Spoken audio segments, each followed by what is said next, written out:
எங்க இது எங்க பிரச்சனை, நாங்க பேசி சால்வ் பண்ணிக்கிறோம், நீங்க கிளம்பலாம். அப்ப உங்க அக்காவையும் கிளம்ப சொல்லு. இப்படி பாதியிலே விட்டு போறீங்களே, நியாயமா?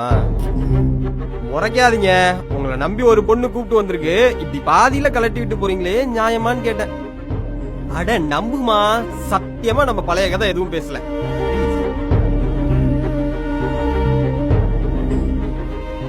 இவன் தான் உங்க இத பாரு, சொல்ல வேண்டியதெல்லாம் சொல்லிட்டோம், யோசிச்சு ஒரு முடிவு சொல்லிட்டு கிளம்பிட்டே இரு. இப்படி எடுத்தோம் கவுத்தோம் முடிவு பண்ண விஷயமா அது? உங்க சைடு பிரச்சனையே சொல்லிட்டீங்க, எங்களுக்கு கொஞ்சம் பேச விடுங்க. இத பாரு, பேர் என்ன? ரெஜு. ரெஜு. ஒரு ரிலேஷன்ஷிப்னா பிரச்சனை இருக்கதான் செய்யும். மாறி மாறி திட்டுறதும் ஒருத்தர் குறை சொல்றதும் சகஜம்தான். ஆனா ஒரு பாயிண்ட்ல எல்லாத்தையும் ஓரம் கட்டி ஈகோவெல்லாம் தூக்கி போட்டு ஒரு 2 நிமிஷம் பேசினா போதும், எல்லாம் சால்வ் ஆயிடும். அதை விட்டுட்டு பிரேக்கப் அது இதுன்னு நல்லாவா இருக்கு? ரிலேஷன்ஷிப்ல பிரச்சனை இருக்கும் தான், ஆனா இந்த ரிலேஷன்ஷிப்ல பிரச்சனை மட்டும் தான் இருக்கு, உங்களுக்கு தெரியாது. சரி சொல்லு, தெரிஞ்சுக்கிறேன். எத்தனை தடவை சொல்றது? நீ அவங்க கிட்ட சொல்லிருப்ப, என்கிட்ட ஒரு தடவை சொல்லு. அவனுக்கு எல்லாமே பிரச்சனை தான். நான் என்ன பண்ணாலும் அதுல குறை கண்டுபிடிப்பான். நான் என்ன ட்ரெஸ் பண்ணணும், யார்கிட்ட பேசணும், எப்படி பேசணும், எப்ப சாப்பிடணும், எப்ப தூங்கணும், எல்லாமே அவன் இஷ்டத்துக்கு தான் நடக்கணும். ஃப்ரெண்ட்லியா ஒரு பையனை பார்த்து சிரிச்சா போதும், கற்பனையில என்ன அவன் கூட சேர்த்து வச்சு கல்யாணம் வரைக்கும் போயிடுவான். அவ்வளவு ஏங்க, எங்க அம்மா கிட்ட போன்ல ஒரு 15 நிமிஷம் மேல பேசினா போதும், உண்மையிலேயே உங்க அம்மா கிட்ட தான் பேசினா நம்ப தெரியற மாதிரி ஸ்கிரீன்ஷாட் அனுப்புன்னு உயிரை வாங்குவான். ஸ்கிரீன்ஷாட் கேட்ட உடனே அனுப்புனா அந்த பிரச்சனை அப்பயே முடிஞ்சிருக்கும். ஆனா இவன் அனுப்ப மாட்டான். வெக்கமா இல்ல? இல்ல சீரியஸா கேக்குறேன், உனக்கு வெக்கமா இல்ல? அண்ணா ஏண்டா அது எப்பறம் லவ் பண்றவங்களை சந்தேகப்பட தோணுது? அவ ஒருத்தவங்க கூட பேசினா, அவன் இன்ஸ்டா FB போஸ்ட் கமெண்ட் பண்ணா அவன் கூடவே போயிடுவான்னு எப்படா யோசிக்க தோணுது? பதில் சொல்டா. ஏன் இதெல்லாம் தோணுதே இல்லையா? லவ் பண்ற பொண்ணு வேற ஒரு பையனை சிரிச்சு பேசினா கோவம் வரதா செய்யும். அதுவும் ஒரு விதமான லவ் தான். அதுக்கு பேர் லவ் இல்ல, இன்செக்யூரிட்டி. அதுக்கு பேர் பொசசிவ்னஸ். ஏன் சின்ன வயசுல அம்மா உன்னை விட்டுட்டு உன் தம்பியை தூக்கி கொஞ்சிருப்போ உனக்கு கோவம் வந்தது இல்ல? அதான் இது. நம்ம முக்கியமா நினைக்கிற எல்லா ரிலேஷன்ஷிப்லயும் அது இருக்கும். ரைட்டு. ஆனா தம்பி மேலதான் கோவம் வரும், அம்மா மேல இல்ல. ஒருத்த அவ கூட சிரிச்சு சிரிச்சு பேசுறானா, அவ மேல கோவப்படு. அவனை பார்த்தாலே கடுப்பாக்குதா, தப்பு இல்ல. அதை விட்டு இவள சந்தேகப்பட்டா சரி. சந்தேகம் வந்துருச்சு, ஸ்கிரீன்ஷாட் அனுப்பு, பிளாக் பண்ணு, அன்ஃப்ரெண்ட் பண்ணுன்னு சொல்றதுக்கு பதிலா ஒரு தடவை அவ கூட இத பத்தி உட்கார்ந்து பேசிருக்கியா? அப்புறம் முதல்ல நம்ம லவ் பண்றவங்கள நாம நம்பணும். இத பாருடா, ஒரு ரிலேஷன்ஷிப்ல சந்தேகம் மட்டும் வரவே கூடாது. மீறி வந்துருச்சு, அது அந்த ரிலேஷன்ஷிப்பையே நாசம் பண்ணிடும். ப்ரோ நீங்க சொல்றதெல்லாம் கரெக்ட் தான் ப்ரோ.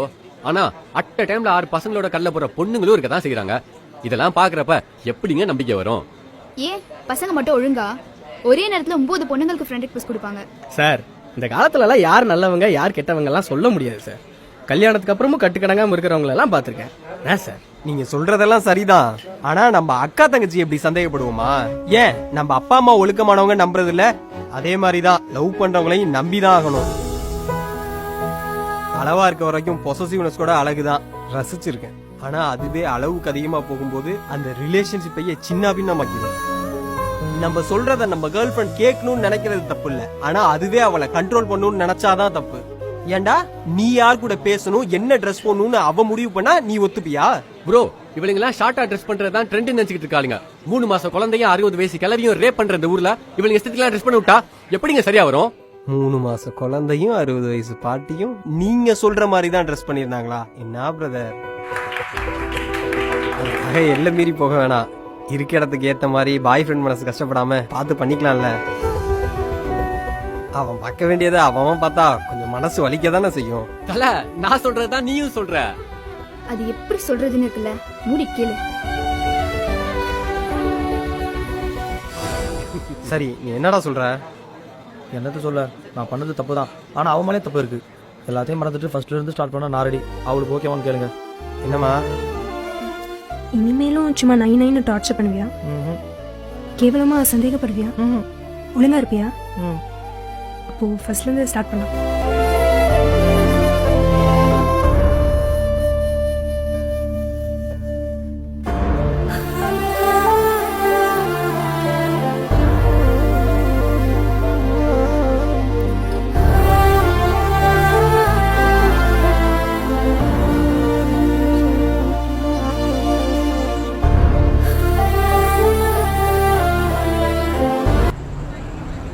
இனிமே சும்மா 9 டார்ச்சர் பண்ண மாட்டேன், கேவலமா சந்தேகப்பட மாட்டேன், உனக்கு பிடிச்ச மாதிரி இருப்பேன்.